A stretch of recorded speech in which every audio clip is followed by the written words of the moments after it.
اقرأ أخيا ورتل القرآن. بسم الله الرحمن الرحيم.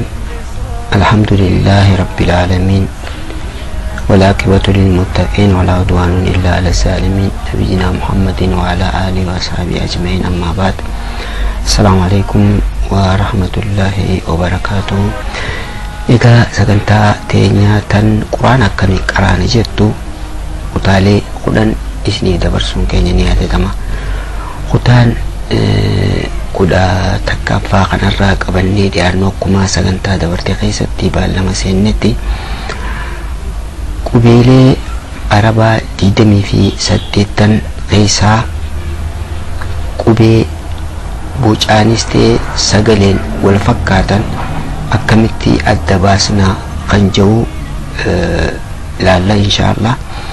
Sagantaa irraa keessatti qubeewwan kana sagalee isaaniitii fi bocaan kan wal fakkaatan akkamitti adda baafannaa kan jedhu sagantaa qabannee dhiyaannee jira. Sagantaa wajjin turtii gaarii kan isiniin jedhu ana Ismaa'il Elishooti. اقرأ أخيا ورتل القرآن. Qubeen arabaa tan bocaan wal fakkaatan tan sagaleen isaanii garagaraa tuqaalee isaan qabaniin gargar baafannee hubachuu ni dandeenya. Qubeelee bocaan gostakkaa tan hogguu dubbisnu sagalee garagaraa nuuf kennan keessaa jalqaba qubee baatii fi qubee nuun yoo laalle qubeeleen lameen tun boca gostakkaa kan qaban hogguu ta'u garaagarummaan isaanii ammaas qubeen baa tan tuqaa gara jalaatee qabdu hogguu ta'u qubeen nuun ammaas tan tuqaa gubbaarraa qabdu. Haala kanaan garaagarummaa isaanii adda baafachuu ni dandeenya.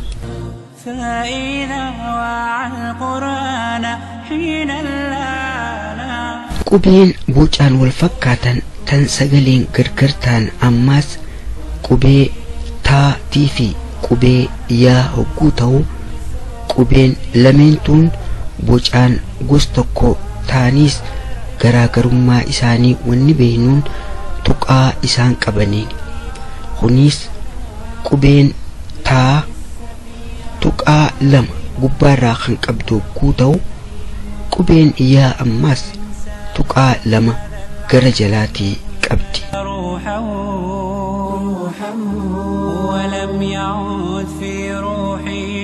Qubeen sadii tan walitti aantu ammaas qubeen jiim, haa fi khaan qubee bocaan gos takkaa hogguu ta'an garaagarummaan isaanii tuqaadhaan.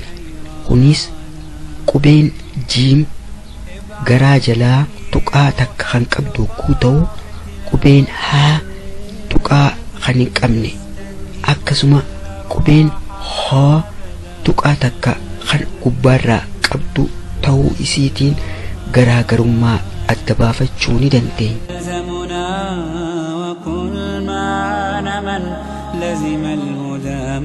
Qubeen itti aantu ammaas qubee daalii fi zaali. Qubeeleen lameentuun bocaan gos takka yoo ta'aniis garaagarummaa isaanii qubeen daal tan tuqaa hin qabne hogguu ta'u qubeen zaal ammaas tuqaa gubbaarraa qabaachuu isiitiin garaagarummaa isaanii hubachuu ni dandeenya.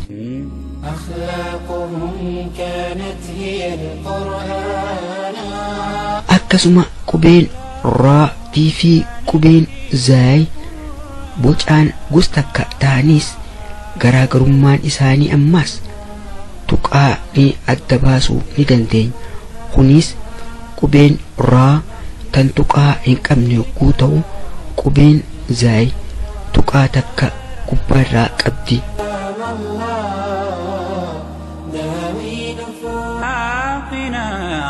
Qubeeleen siinii fi shi'iin qubee bocaan wal fakkaatan ta'ullee garaagarummaan isaanii qubeen siin tuqaa kan hin qabne hogguu ta'u qubeen shiin ammoo tuqaa sadii gama gubbaarraa qabdi.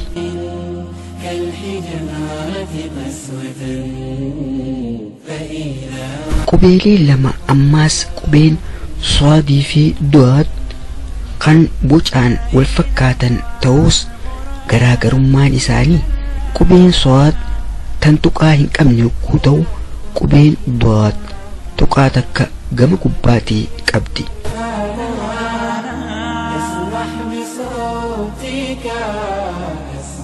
qubeeleen lama xaa fi zo'an qubee bocaan gosa takkaa yogguu ta'an garaagarummaan isaanii qubeen xaa tan tuqaa hin qabne yogguu ta'u qubeen zo'a tan tuqaa takka gubbaarraa qabdu ta'uudhaan garaagarummaa isaanii hubachuu ni dandeenya.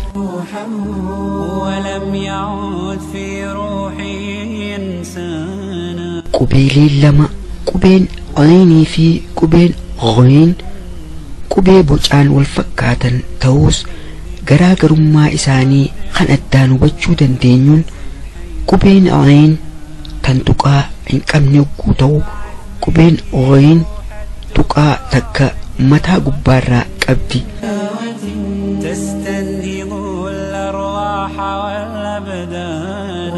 qubeen lama ammas qubeen faa fi qaaf bocaan gosa takka ta'aniis garaagarummaa isaanii wanni hubachuu dandeenyuun tuqaa mataa gubbaa qaban. qubeen faa tuqaa takka gubbaarraa kan qabdu yogguu ta'u qubeen qaaf tuqaa lama mataa gubbaarraa qabdi.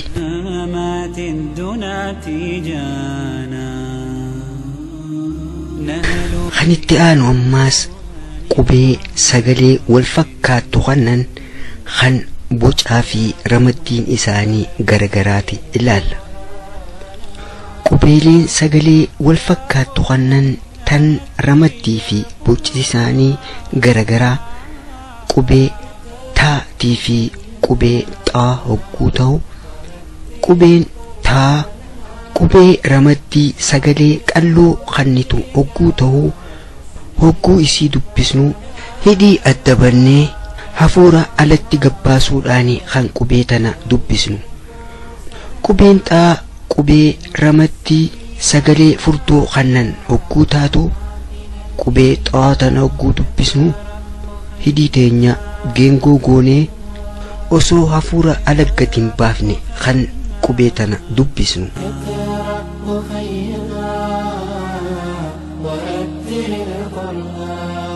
sagantaan dharraa kana fakkaatti kan isinii wajjin ture ana Ismaa'eel Shooti ilaan sagantaatti aantutti nagaannaaf jiraadhaa. wassalaamu alaykum wa rahmatullaahi ta'ala wa barakaatuhu. لنحس في أعماقنا الإيمان. اقرأ